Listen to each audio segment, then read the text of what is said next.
आध्यात्मिकता से जोड़ते रहोगे तो इनमें से कोई आत्महत्या करने की कोशिश कभी कर नहीं सकता। सोचने का विचार ही पैदा नहीं होगा किसी के मन में अगर वो आध्यात्मिक होगा, क्योंकि बुज़दिलों के मन की सोच होती है। कभी कोई कष्ट आए, किसके जीवन में कष्ट नहीं होता? अरे भगवान ने यहाँ कष्ट देखे हैं। इतना कष्ट अगर जानकी माँ ने देखा, इतना कोई स्त्री नहीं देख सकती। माँ भगवती को जब प्रभु ने त्याग दिया था, गर्भवती थी वो, इतना महान कष्ट कोई देख सकता है? वन में उन्होंने अपना जीवन बिताया, बच्चों को बड़ा किया इस उद्देश्य से कि ये राज मेरे प्रभु के, मेरे, और तब भी उनके मन में राम के प्रति कोई विरोध नहीं था कि अवश्य कोई ना कोई बात होगी तभी मेरे प्रभु ने मेरा त्याग किया है, नहीं तो वो तो मुझे बहुत प्रेम करते हैं।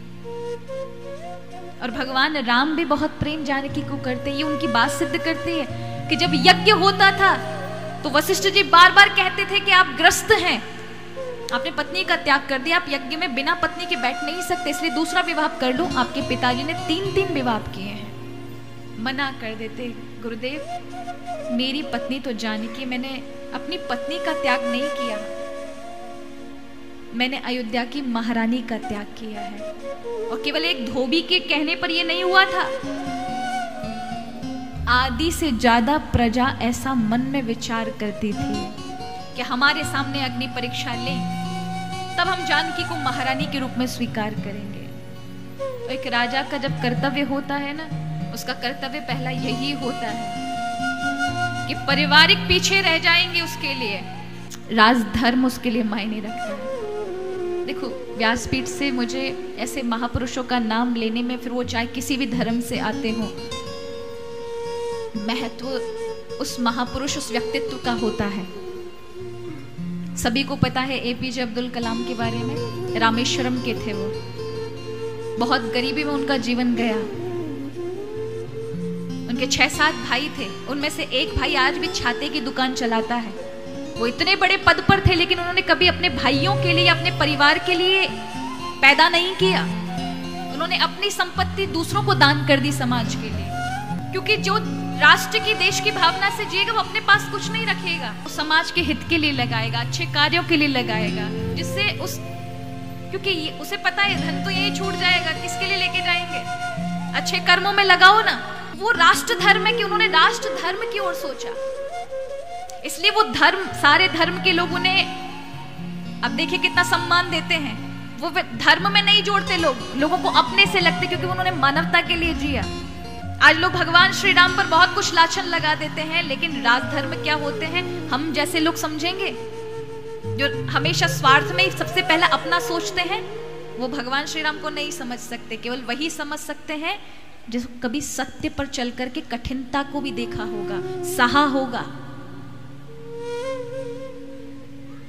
और जब मां भगवती, सीता जी जब आई राम जी के पास, और जब सारी प्रजाओं के बीच में जा रही थी प्रभु से मिलने, तो लगा था सभी वाल्मीकि आदि ऋषि को कि आज तो राम और सिया जी मिल जाएंगे ना। तब भी आदि से ज्यादा प्रजाओं के मन में ये चल रहा था कि अग्नि परीक्षा देने हम कैसे स्वीकार कर लें। तब माँ जानकी समझ गई पराम्बा, पृथ्वी से कहा। तो उस समय की बात है कि पृथ्वी फटी और माँ जगत जननी ना उसमें समाने लगी। देखिए हमारे यहाँ की भारतीय नारियां, ये होती है महान नारियां ना, इसलिए भारत की संस्कृति में इन हम नारियों को देवी स्वरूपा क्यों कहा जाता है। उस समय भी माँ जगत जननी ने क्या कहा कि हे प्रभु, मेरा जीवन अब भले ही ये पृथ्वी में समा रहा है, लेकिन हर जन्म में अगर अगला जन्म मिले तो मेरा साथ आपसे कभी ना छूटे, आप ही मुझे प्राप्त हो, और ऐसे प्राप्त हो कि कभी वियोग ही ना हो। आप समझ सकते उस समय मां जानकी की क्या पीड़ा रही होगी। जब सती ने अपने, भगवान शिव ने सती का त्याग किया क्योंकि उन्होंने राम जी की परीक्षा ले ली थी। जब सती ने अपने पिता के यज्ञ में अपने देह का त्याग किया, तब उनकी भावना देखिए, मरत सती हरि सनवर मांगा, जन्म जन्म शिव पद अनुरागा। मरते समय भी यही कि भगवान शिव के चरण ही मिले, भगवान शिव ही पति रूप में मिले। ये हमारी माताओं की संस्कृति है, इसलिए हमारे यहाँ नारियों को देवी स्वरूप कहा जाता है। उनकी त्याग ही इतनी है। विवाह पद्धति जो होती है उसमें जो सप्तपदी 7 वचन बोले जाते हैं ना, कभी ध्यान दिया उन 7 वचनों पर? क्यों भारतीय लोग आपकी संस्कृति अपना रहे हैं? क्यों वो आपके तरीके से वैदिक रीति से विवाह कर रहे हैं? 7 वचन लेते हैं, पूछो तो वही पति, पूर्व की माताएं क्या कहती थी? यही पति हमको 7 जन्म में चाहिए। कितने जन्म में चाहिए? बोले इतना लड़ता झगड़ता है फिर भी चाहिए? बोले हाँ फिर भी चाहिए, ये 7 जन्म में यही चाहिए।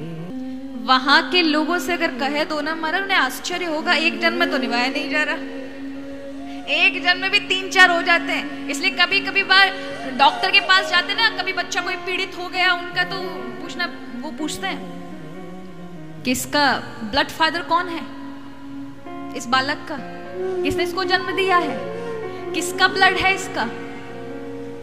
तो बताएगा मेरा एक्स हस्बैंड था, या मेरा तीसरा हस्बैंड का बालक है, ये बच्चा है। तो वहां एक नॉर्मल सी बात है। उनके लिए तो एक शादी इतनी लंबी ठहरना उनके लिए आश्चर्य होता है, कैसे सहन कर लिया एक इंसान को।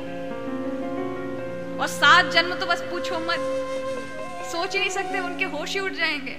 लेकिन वही संस्कृति धीरे धीरे हमारे सनातन परंपरा में घुस गई है,